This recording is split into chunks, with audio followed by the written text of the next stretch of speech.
welcome everybody to our first indie dev interview of 2021. Yay! We are Game Raven Review. Well, we aren't. I am, and Sarah down here is. And we get to do exciting things like interview developers who make amazing games like Hazel the Plant Witch. So that's who we are with today. Hey everyone! Oh my gosh, it's so good to see you. Hello. So, I'll have you guys introduce yourself. Let's start over here with Happy. Tell us who you are and what you do when it comes to Hazel the Plant Witch. Hey, I'm Heather, sometimes known as Happy, and on Hazel the Plant Witch, I was the game designer, and I also did the art for it. Cool. Ivan. Yeah, hello. My name is it's actually Ivan, but Oh, I'm so sorry.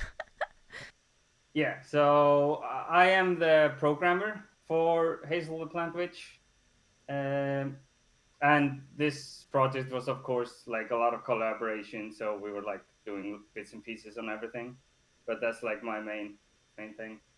Awesome. Cool. And Victoria, go ahead and tell us who you are. Hello, my name is Victoria, also known as Victory Arcana Online, and I was a narrative designer on this game.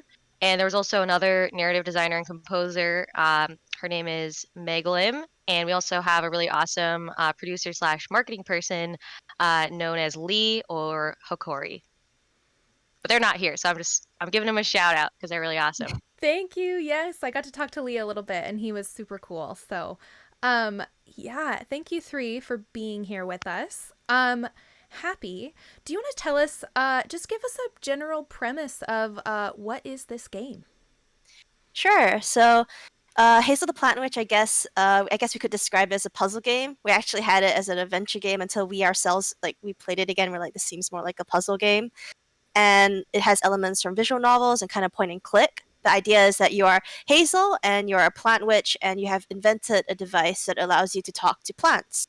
However, you yourself can't really speak plant language because you don't have leaves, you don't have the stems. So the idea is that this device, you can copy what other plants say and then replay that in order to communicate with other plants in order to advance the story.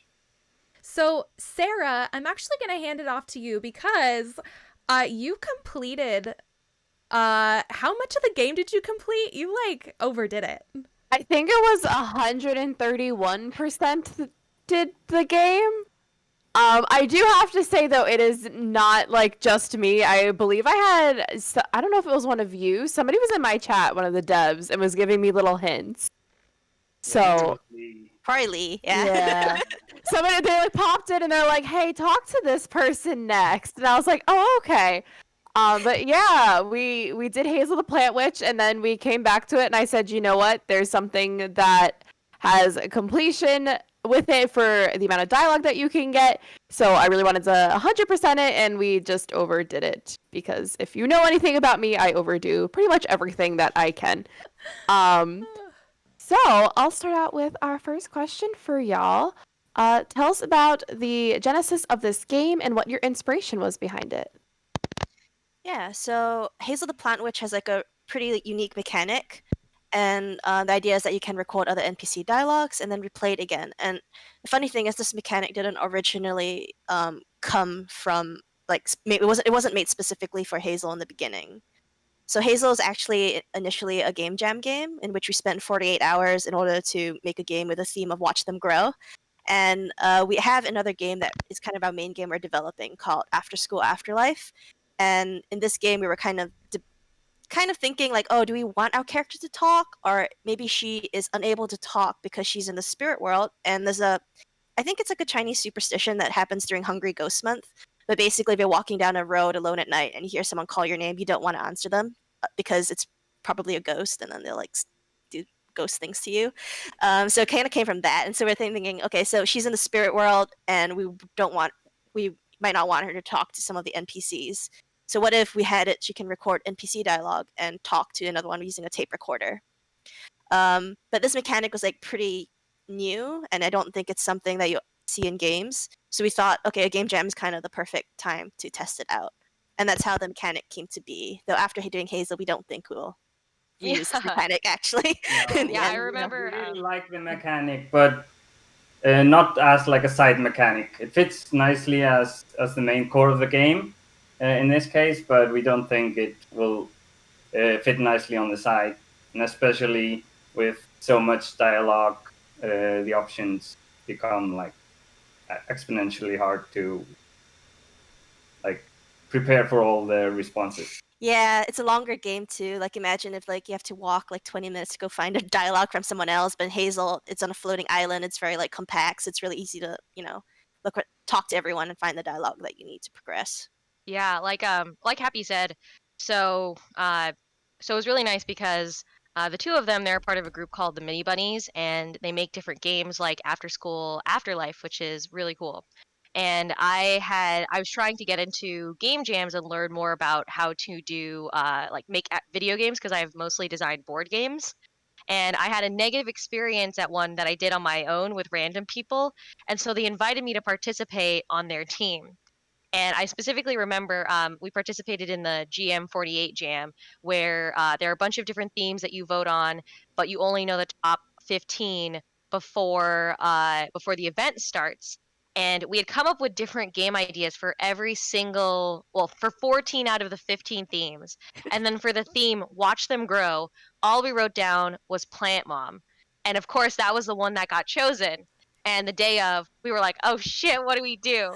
And Happy and Yvonne had that mechanic of recording other people's dialogue and not being able to speak yourself. And I had this idea of that Pixar short, that animated short at the beginning of it's called like, what is it called, Bow, Wow, where yeah. where the Bun. where the Yes, mom makes I a love that dumpling, one. and then spoiler, I won't say the spoiler, but anyway, she raises a dumpling as a She child. loves it very, very much. Yeah. And we were also thinking about how being a plant mom has been really popular, especially during the pandemic, and people actually talk to their plants. So we wanted to explore potentially this mechanic alongside being a plant mom. What does that mean? And since it was during Halloween, we also made Hazel a witch, which I found out yesterday. I was like, why is she a witch? I forgot. It was because the jam was in October. Yeah, there's actually a lot of like world building stuff that I don't think was directly mentioned in the game about Hazel being a witch as well. So you don't know this in game, but in the game, every single witch is able to talk to and understand plants, but Hazel cannot, and that is why she kind of builds her own device in order to make it easier, both for her to communicate and also in order to make a way for like regular humans like who don't have magic and to able to communicate to their plants as well. That was like part of it, and then there's like all of us have our different headcanons because they didn't like not everything is like made it into the game. So, do you have something else to add, Ivan? No, I think we pretty much covered everything. Yeah. I also want to point out they're being humble. They got first place in that game jam. I think they keep saying that they entered it. They won it. They got first place in it. So it did good. And then I think you kind of touched on this a little bit because I know you were working on another mechanic, but was this your first full project? Slash, like, is this your first project together? I know it's your first project together, but for each of you, is this your first project that you've worked on? It's the first project that the four of us make together, but like the Mini Bunnies team, at least me, Heather, and Mac, this is our third time entering the game jam together, and I participated 2 times before that as well. Yeah, Victoria is the one that's I guess new to our because she doesn't like board games, and she and I were like friends before, and I was like talking to her about how she wanted to do a game jam, so we just kind of invited her to join as a narrative designer, and her inclusion actually really encouraged us to go for a more narrative focused game. So added Victoria got first place to our to our entry. It's nice that they think that. I was really stressed out because they won. Like a lot of teams enter these game jams. Like how many were in the last ones? Like 50, 30 to 50. I don't know. Yeah, 60. 60-ish. 60. Yeah, I think so. Yeah. So I think that they had entered 2 times before. The first time I think they got in like top 15. The second time they got third place. And this time I was really stressed out. I was like, oh shit, they got 3rd place last time. What if I'm here and they're adding me as a narrative designer, and it's gonna be a narrative game. What if we just get like 60th place? And I was really happy when we got 1st place, because that means that I helped. Oh, Hazel's despite being such a chill game, Hazel's development was like so stressful. Yeah. Developing a game in Yeah. 48 hours is so stressful. Was that the full game in 48 hours? No, we ended up Okay. doing a post-jam version. If you can still play the first one, but I say don't, please don't. Don't play the first version of it. You can play the new one that we had, the one that you had played, the post-jam version, where we spent like a week or 2 on and off, just kind of like updating the graphics and fixing bugs. And Yeah, yeah, but we all needed like a small break after Yeah, it 48 was- hours. Yeah, I would say that I think that maybe we spent a total. Well, the game jam itself was 2 full days of us working nonstop, but then maybe the value of the other time for the post jam version was like made it a total of 10 days full time. Like if we worked nonstop. Maybe. Wow. I don't know. We were all in different time zones, so I'm not sure. That was also what Wow. made the game jam interesting. Like I'm in Seattle, Happy is in New York, Yvonne is in Iceland, and then our other member Meg was she in the UK or Singapore? she was in the UK at that time. So Yeah, Yeah, we kind of oh, know what time that's zones. like too here at Game Raven. We had a 24-hour stream, and Sarah down here is all the way on the East Coast, and a lot of us are on the West Coast. So yeah, we understand the time different things. And we actually have had like people from the Philippines join us, and also from Scotland join us, and so it's super. I mean, this day and age, like, it's amazing how many friends you make around the world, but yeah, navigating those time differences can be a challenge, and I cannot imagine having to negotiate time differences and make a game in 48 hours. Oh my god, you guys, that's amazing. We had crunch to is hold real. different. When we have team meetings, it's like there's just one time in the entire in the entire day where day all that of us are works still out. awake. But like Victoria, Yeah, had, like we're all like managed shifts a lot, and I know like Victoria because Victoria worked with my sister on the narrative. They had to like leave each other like little notes that the other person would wake up to and kind of I guess interpret. And they also rewrote the story like 3 times. It was crazy. yeah, we That's did. awesome. I'm really appreciative to Yvonne and Happy for dealing with how much content we were trying to put in the game in 48 hours. Yeah, like we envisioned 5 levels, and instead it became a tutorial and 1 big level. And yeah, we did have to rewrite the story like 3 times, but we were able to finish the game jam, so all is well. There's so much unused dialogue, and like we wouldn't like. It's just and dialogue systems are just like really really difficult to do, especially in a game jam and when there's like so much dialogue involved. That Victoria and my sister actually had to learn programming during the game jam in order to contribute to the code, and they all collaborated together in Google Docs. And I'm just like so impressed that they managed to like pick up understanding like arrays and all that kind of stuff, and doing the narrative design for us. Like it's a I was huge like, scope game for 40 hours. why am I learning an array? Why are we coding in Google Docs? Like, It's sick. The big parts of It it. was a lot of stress and yeah. like usually we haven't like worked so long shifts, and we were explaining to Victoria before that like yeah, we take plenty of breaks. Like I always go to the gym and plenty of breaks, but this time it was just sleep, eat, and code, and my brain was dead after those 48 hours, and I was so stressed out. It was the most stressed. Yeah, like if we normally have time to like play test the game a little bit, we didn't get to do that with Hazel. Like, I didn't even get to play the game before I got submitted for the game jam time, and thank goodness that they actually extended the jam by 3 minutes for submission, because we were like fixing bugs all the way up until like pretty much like the final seconds. I was so stressed out. I just like went and I had to go and lie down and just like told one of my teammates, please just tell me if it's okay. I can't play this game right now, because if I find a single bug, I'm going to start like I'm gonna explode. Gosh. We didn't. All right. Wow, that is nuts. That is so much dialogue to even have in 48 hours.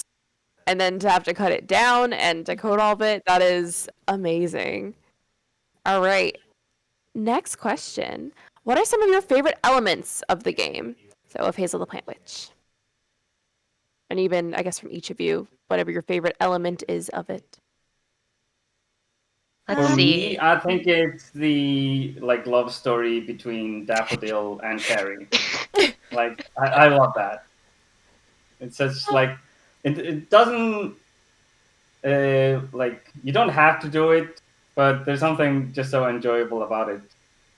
And like the comment that Carrie makes in the end, like, thank you, I might give someone a call tonight. They're so cute.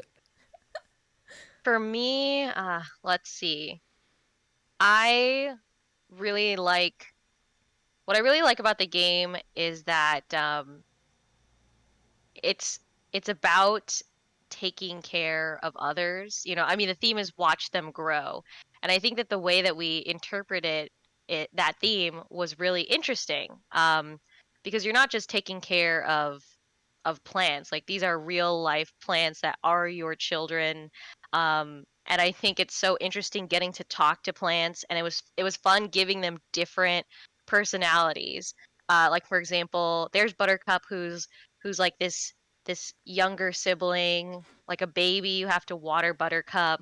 And then there's Rose, who's very existentialist and goth, um, who's moving away and wants to like hang out in the darkness. And then there are all the other villagers in the town who have different personalities, like the bro plants with sunglasses, and like Daffodil and Carrie, who have like a secret love story. So I think that's really fun. Who, by the way, is just Easter egg, but they're actually playing Gladius, which is a board game Victoria designed and kicks at it successfully. If Yeah. you see what the bro plants are playing, some people wonder what the card game is. Oh, that's awesome. So cool. I love that. It's actually a plant version of the Yeah, game. it is. Yeah, like if you Stop. like zoom in on the cards, they're plants instead of the characters in the board game. So it's extra cool. I really like it. Are you gonna make an IRL version of that? Yeah. Oh, it is. Yeah. Um, It's an IRL game that they put as an Easter egg in. Oh, you mean Yeah. like an IRL of the plant one? Yeah. Yes, we should. Okay, we'll discuss later. Yes, that would be My amazing. fashion. And then Heather, what was your favorite? all you guys are saying such like nice, sentimental and thematic reasons, and I'm thinking that, man, I think it's neat how the greenhouse roof disappears when you walk in. That is really cool. Like, I'm just thinking of stuff like, oh, it's nice when the plants wiggle when you walk in it. I think the mechanic is something that I'm really excited that we had the chance to explore in a game jam. It was really fun to like work with Ivan on how the art that I did was meant to interact programmatically. So that part had a lot of collaboration. So there's some of our roles was important to have the similar time shifts when we were working. And I think me being so doing the art and as well as doing the programming is actually one of the really big ones. Yeah, me and Heather work together on like a lot of small details, like when you walk through the grass, it rustles, and like how the icons pop up and like wiggle when it tells you can talk. Oh, I love the icons. Actually, I like the listen and talk icons. Those ones, those are really nice. And the photo booth, just like those little like graphic things in there. Yeah, we had somebody in the chat mention the photo booth. So Yeah. Yes, all those little elements I really loved. I think it kind of brought it up a little notch from just like a very like base pixel art and kind of made it really homey and cute. absolutely. And I have to say, as I was playing it, one of my favorite elements was the fact that it was a puzzle with language. Like, I love language a lot. And so the fact that you have to figure out the context of what you want to say and how to fit it within another context, and how it's just a beautiful way of how we communicate with each other. And I know, especially like in our English language, context is everything.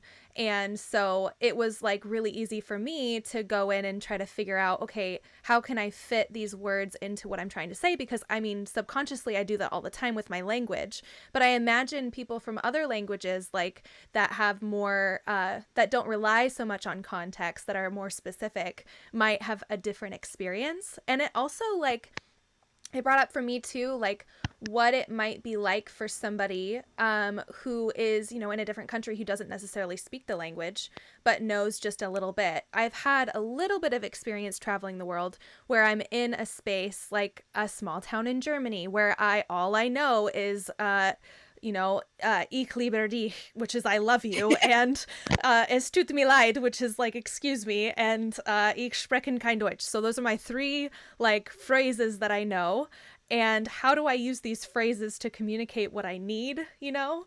And it was it just totally brought me back to that, and made me in a way like really appreciate people who speak so many different languages, or who, you know, travel and move their entire life and family to a new country where they don't necessarily know the language and have to navigate work and money and family, all while trying to, you know, figure out context and how do I use what I have to navigate my world around me now. Like, sorry, I'm taking this Oh yeah, so No. huge right now, but I'm really glad because the other narrative designer and we spent a lot of time thinking about how do we write dialogue for a game where the player can record everything that you say, and all of the things that you say need to have a response from other people.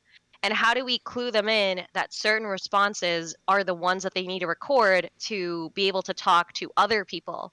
And that's a huge reason why we had to rewrite the dialogue over and over, because we had to figure out, okay, how much can the player grasp? How much clues do they need here? Like, what are things that people can say that can be reused over and over and over, even if it's not exactly the perfect thing to say, it's still something you could say. And I thought a lot about, there are some movies where there are parrots who like copy what people say and then just like echo it out all over the place. And other movies where there are like things that parents say or things that are on TV and kids just like repeat that because they hear it, they don't necessarily know what it means, but they're just copying it and saying it out into the world. So that was a unique design challenge, figuring out what the word in the game should be. I think you Yeah, said that to me at also- least too. Yeah.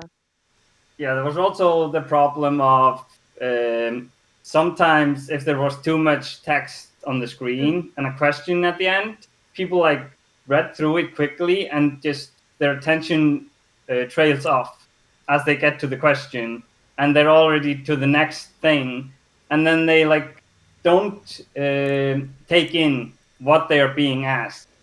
They don't know what to Because it's do. the text, but not Like the like, question, there's like a question that Croton says, like, did you see what Rose did at the party last night? And that one, there are some people that couldn't see it. That used to be right at the end of kind of a large part of text. But in the end, we ended up splitting it up through like playtesting, which was really, really important to see like what people naturally. It's kind of interesting to see what people attention was naturally like captured by when reading text on a screen, in the dialogue thing. So a lot of people missed that context until we started splitting up things to be like shorter sentences that would appear in dialogue. But I think you said Croton was a big challenge, Victoria, right? When you're writing dialogue for Croton, like I think you said Croton, you hated Croton. Croton. Oh yeah, well so shoot, I don't want to talk about it to give spoilers. There was a Croton is a character that unlocks other dialogue that you need to win the game. And in order for that to happen, you have to talk to other characters and record the correct dialogue to say back to Croton to give you the word for the shopkeeper to give you the phone. And that was the biggest challenge in the game because most of the time there would be one person you're trying to talk to, and you only need to get one other piece of dialogue to unlock them. And when you're in the house, it's very easy because there are only 2 people there. But once you leave the house, you have to collect different pieces of dialogue from many, many more villagers. And so it becomes a lot more of a puzzle about listening. But as the game designers, we also needed to make sure that we were giving strong enough hints without completely giving it away, so that way people would know what the correct thing to say was, and know what was or know what was missing, what they needed to say to Croton, and then talk to the other villagers, record that, and then go back so that way they could unlock future dialogue. It's interesting you said that Croton was frustrating. He was like the perfect amount of frustrating is how I've been describing it. And I was somebody who kind of missed that dialogue, and it wasn't until it's interesting streaming it. And I keep playing puzzle games, and I'm like terrible at puzzle games, which I think almost makes for a better review at times. But somebody in my chat was like, "Oh, you need to talk to this person," and they mentioned this, and I was just like, "How did you pick that up?" And it's so interesting to see what certain people were really focusing on. And he was just like, "Oh, because Rose is like this, you have to do this, and you have to pick this." And I was just like, "Okay." Yeah. And then meanwhile, there's some things I was picking up that Lee was watching, and they were like, "Nobody else seems to find this." But it was like the first thing my brain was like, "Okay, we have to go here." So it was a really cool, and even replaying it too, I was like going through it in different orders and seeing what different reactions. I loved too that you could have some things that were the same question or like the same answer, but worded in different ways that got you the same kind of response. I really love that there was the ability to do that because my favorite characters were the bros. So I liked using their dialogue whenever I could. Which leads me to the next thing too, unless you want to finish. Oh no, I was just gonna say that I'm glad that you appreciated that because we added that in because beforehand I love that. there was usually only one thing that you could record to give the right answer, but we wanted you to be able to talk to different people in the town and grab different things to get the end result. Yeah, because I love Bromato, so anything that I could use from him, I just like ran up to him. I was just like, he's my dude, he's my man. So, who are some of your favorite characters in the game? So, mine's Bromato, but who is everybody else's favorite character or characters? Rose for sure for me, because I think Yeah. I was like kind of collaborating a bit with so my sister Victoria about like what the plants and what the personalities were like. And I mean, obviously, most of them I'm just like I'm gonna Google an image of a daffodil and see what those look like and draw them. But for Rose, it's like, oh, she's like this emo kind of plant, and I saw she's got so I made her look a little skull flower pot. So she's like my favorite one. Yeah, for me, it's like I mentioned earlier, probably Carrie and Daffodil and their story. But in terms of aesthetics, I just love the shopkeeper. Pumpkin and cheese are really funny. Like they just have ridiculous dialogue. And I also like Rose because I had to spend a lot of time thinking about Rose's character because she is your oldest daughter. She's Hazel's oldest daughter in the game. And she's like existentialist and goth. And Heather gave her a really great design where she has like a skull and like spikes around her pot. And she's specifically like a climbing rose because she needed to cover the door, which is the first obstacle or the second obstacle that you face in the game. So I like her a lot because people are like, "Oh wow, what a wholesome game," and then they talk to Rose, who's like all depressed. So it's pretty funny. It's a nice little contradiction. Who's your favorite, Anne? I have to say the shopkeeper. I loved her aesthetic. I did. I was all about her. So.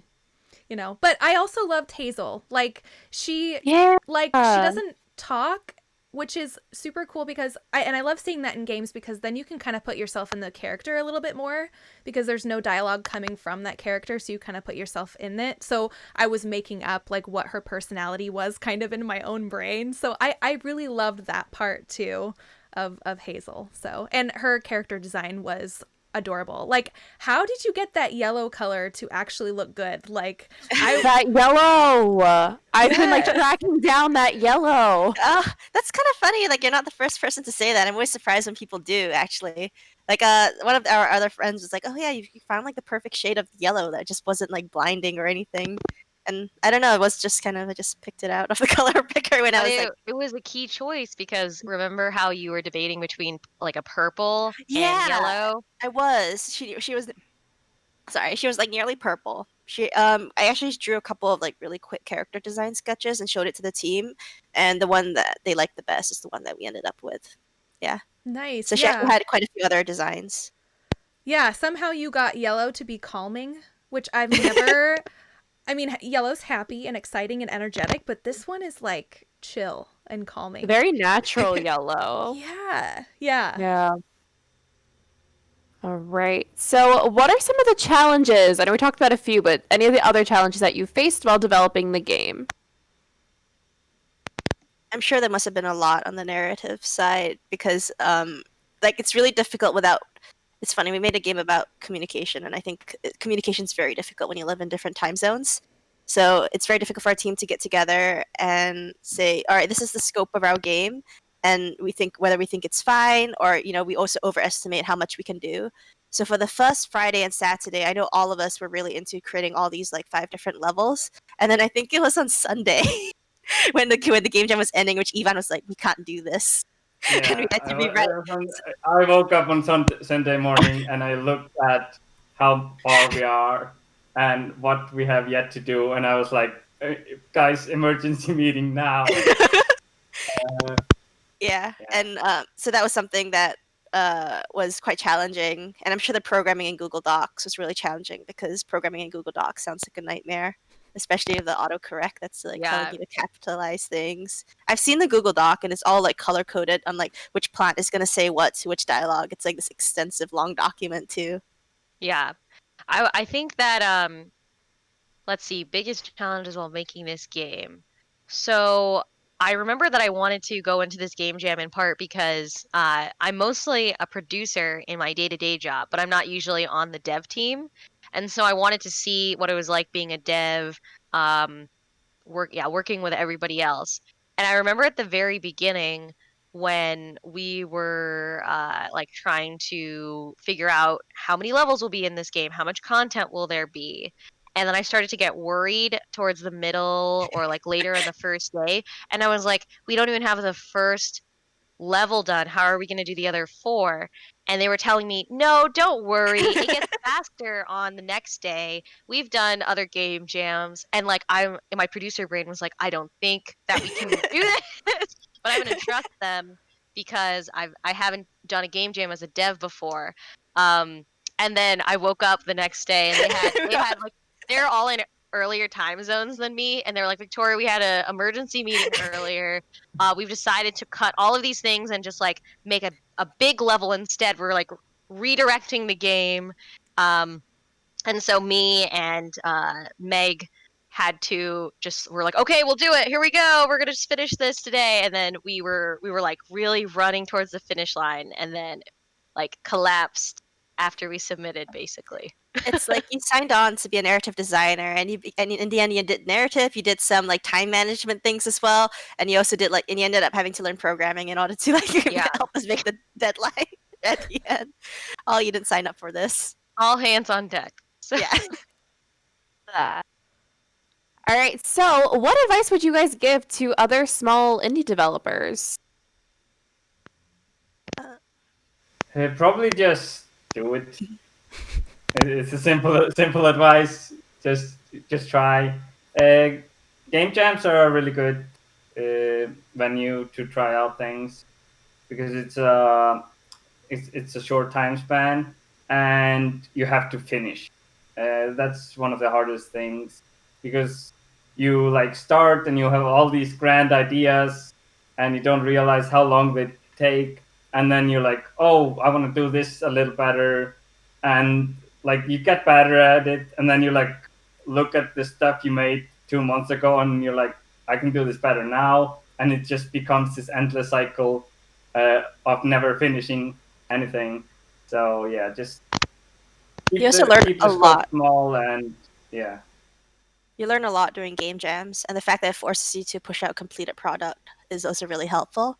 And I guess it's the same advice I'd give to anyone that was interested in programming, but you shouldn't worry too much about what engine you want to use or, all the setup stuff. You just got to like kind of dive in, face first and see how much and see what that's actually like, because that's where you start learning.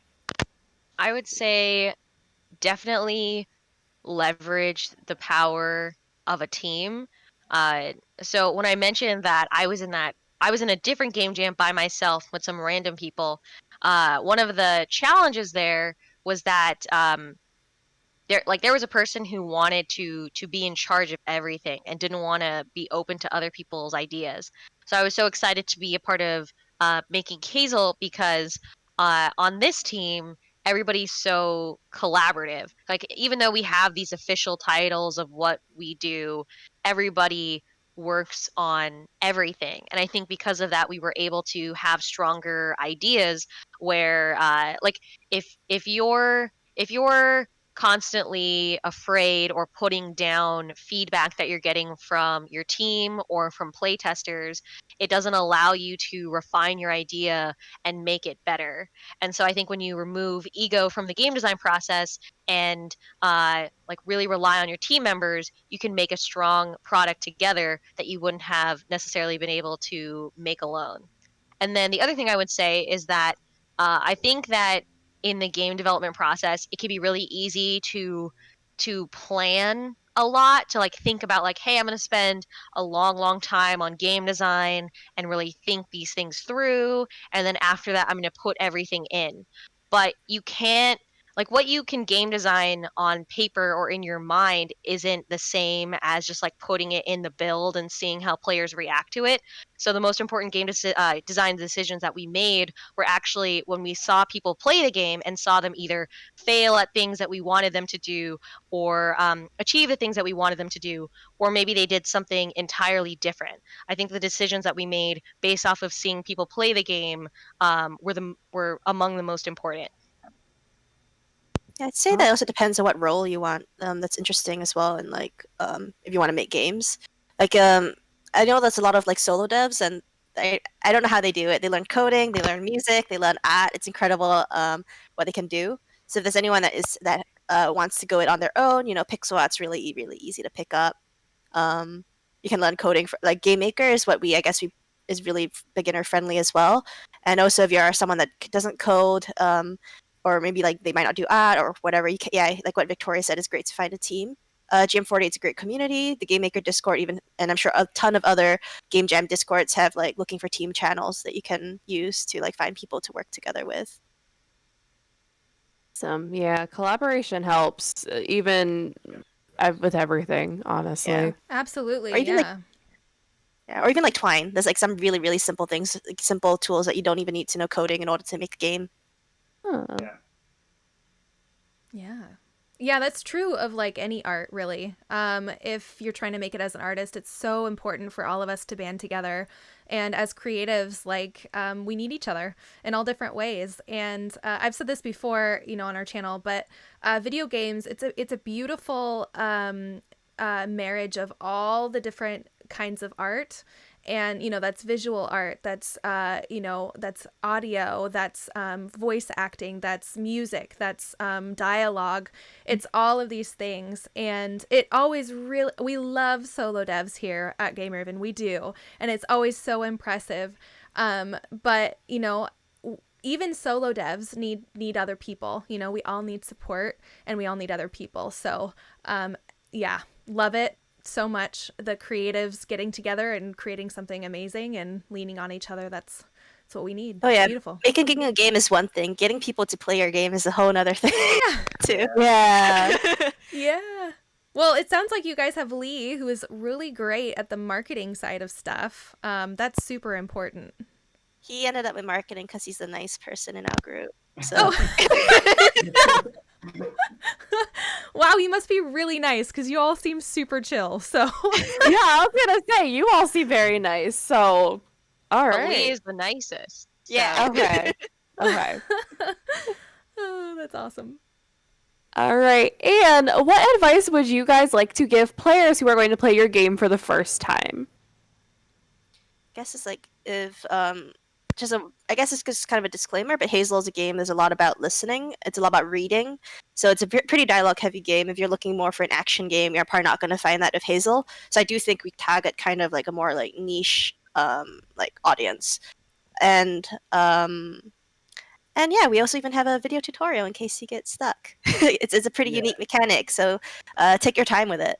My advice would just make a cup of cocoa or coffee or a hot nice tea and have a blanket. That's great advice. Yeah, I like the advice that Yvonne shared.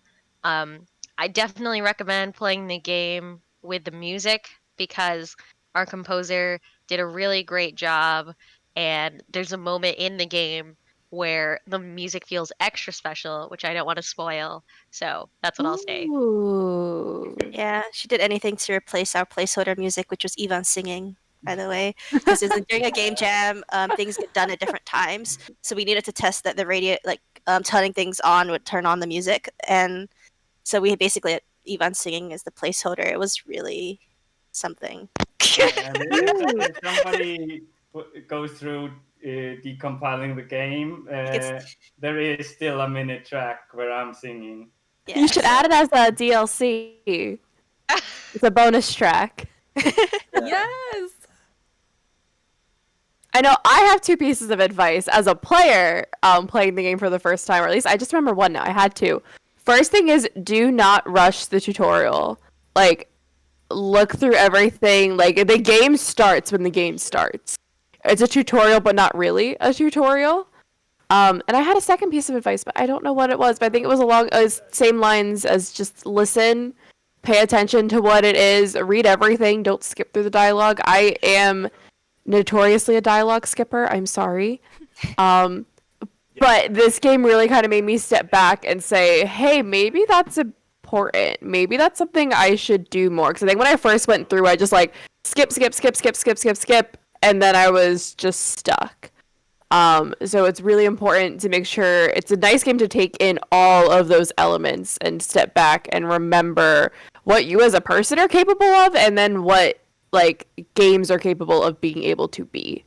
Yeah, like I do feel like in retrospect, kind of, obviously, hindsight's 2020, but I do think that we could definitely have like made a tutorial like really clear, like tooltips that appear and like saying like click this in order to see like so and so. The tutorial that you're seeing is kind of left over from when Hazel was a 5-level thing actually, because you can interactive objects. And I think the original story that Victoria, my sister, did, there were objects to interact with. Like I think like many and like many different like there's storylines to go through. So we do like that we lock you up in a house until you definitely have figured out that recording mechanic before we let you out into the world to be able to see all these plants. There's definitely some things that could be clearer. So if you can't figure it out, I guess feel free to reach out to any of us. We would actually screen share with you and walk you through anything. Oh, my to make other it piece easier of if advice. anyone wants it, if anyone wants it, yeah. I remembered it. If you can't get a hold of them, their website has tips on it. So if you go to their website that's been popping around in our chat, minibunnies.io/Hazel, they have tips in there, and like they have the controls, they have all that. I had that up next to me as I was playing, and when I would get stuck, I would just look through those hints, read them over, and it's not saying like, hey, go talk to this person. They're very subtle hints, but sometimes it just like spurs it in your brain and kind of jogs your memory and leads you in the right direction. So that was a nice help when I got to those moments where I felt really, really stuck.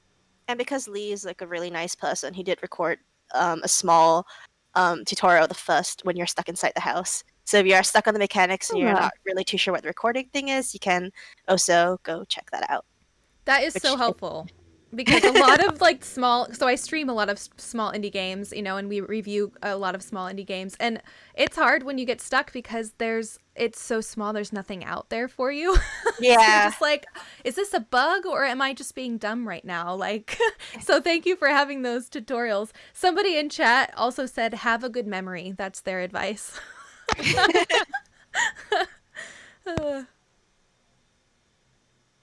Yeah, otherwise you guys can just reach out to Lee if you're stuck. He'll walk you through the game because he's a really nice person. Cool. Good to have. Well, I think that's the last of the questions I have. I don't know if you had anything else, En. I want to know, are you guys thinking of the future? Like, what's next? Are you going to expand it? Are you going to do something else? Like, what's on the horizon for you guys? So we are working on another game currently, but it's also in the back of our mind because the feedback on this game has been very positive, and we're also just like it surprised us how much impact people are saying this short game has had for them. So it's in the back of our mind. If we do want to expand it, like we do have like a lot of we have so much unused dialogue, thanks to Victoria and my sister again. because I just feel bad that they had to rewrite everything because we scoped poorly in the beginning. uh, but yeah, so we might we're not going to say no that we aren't going to work more in Hazel, but right now we're working on kind of like our main game, After School Afterlife, where you have to escape a haunted piranha gun mansion. And it's a rhythmic platformer, so the platforming changes to the beat of the music, and yeah, so it's also something to look out for. Oh my gosh, that's like everything I love. It's music, it's indie horror. Oh my god, I cannot wait to play that. Yeah, you have Yeah. to talk to demons, spirits, and you get to try out all sorts of delicious food. And it's food? Yeah. This just keeps getting better and better. Yeah, my sister and I are from Singapore, and we basically don't see any games kind of reflect piranha gun culture that much. So it's kind of like based a lot on our childhood about going to our great grandmother's house for Chinese New Year for her birthday, and a lot of the traditional foods that our grandmother made. So yeah, so it's very like kind of like very personal, kind of close to heart game. It's a really cool game because I didn't realize how I didn't have any rhythm until I played the game. I was like, oh no, because so it like they said, it's a music platformer, and I'm like, oh, what does this mean? Walks through haunted mansion, and there are platforms that are disappearing and reappearing with the beat of the music, and I'm like, oh no, that means I have to have rhythm to jump, and I had to do it over and over. But I think now I have rhythm because I was able to get through many levels. But it's very cool. Yeah, the world switches kind of between the world of the living and the dead, so it's that's kind of you get to see ghosts or not depending on the rhythm and stuff like that. So yeah, excited to keep working on it. Yay! Well, where can we access Hazel the Plant Witch, and on what consoles? All PC and browser. So there's itch. You can download it on itch if you want to. If you want to play it on the web, we do have a web version on itch. But if you search for like Newgrounds Hazel the Plant Witch, you can also play it on Newgrounds. I think that's Very cool. You don't want to download it. Yay! Well, thank you guys so much for being here with us at Game Raven. This is a great way to start out 2021 for us. This was a really great interview. Yeah. For all of our viewers, thanks for being here, and we look forward to our next. So have a wonderful day, and let's continue with 2021 being strong and amazing. Yay! Bye, guys! Yeah. Thanks for having us. Bye. Bye. Bye. Bye.